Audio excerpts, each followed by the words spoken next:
I love Trump. You love Trump? Absolutely, yeah. Since 2016, yeah. Okay, so did you vote in 2016? Well, 2016 I was in high school, so no. But 2020 I did, and then now again, obviously I am, of course. Obviously, it's been more than a year of this war in Gaza. It is not closer to ending, even though there's been calls for ceasefire for over a year. How do you feel about the situation? So I don't think it started on October 7th. I think that it started in 1948 when the British and the United States decided to create Israel and make it a state. And that's when the first Nakba happened, 47 to 49. 15,000 Palestinians were killed. Even more were displaced. They were forced out of their homes. And as you see the maps from back then to now, Palestine has gotten smaller and smaller and smaller to the point where now it's Gaza and West Bank, and even West Bank is getting infiltrated. There's no safe place for Palestinians to exist. A lot of people think, oh, it happened on October 7th. That's not true. That's just what the media decided to show and side on, because ever since 1947, the media has been anti-Palestine.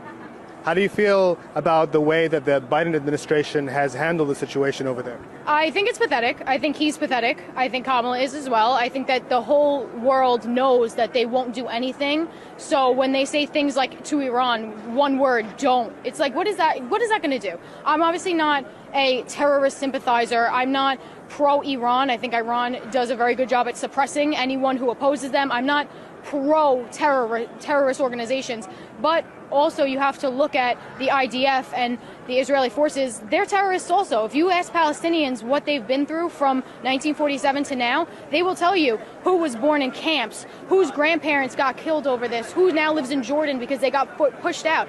These Palestinians have been told either sell your land to us or we kill you for it. And there's no, how is that fair? So why do you think Trump would handle the situation better? Because everyone's scared of him. Honestly, that's the only reason. Trump is very pro-Israel, and everything else I agree with him on except for that. So I honestly have to go with what I agree most on, and that would be with Trump.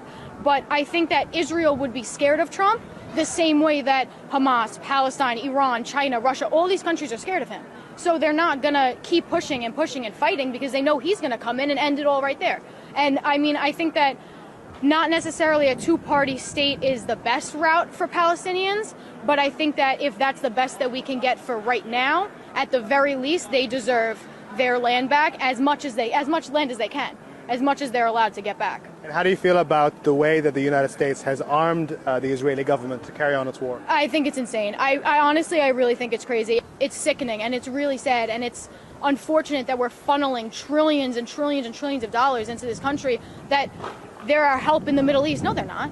No, they're not. If we stopped helping them blow everybody else up, maybe then we'd have good relationships with other countries in the Middle East.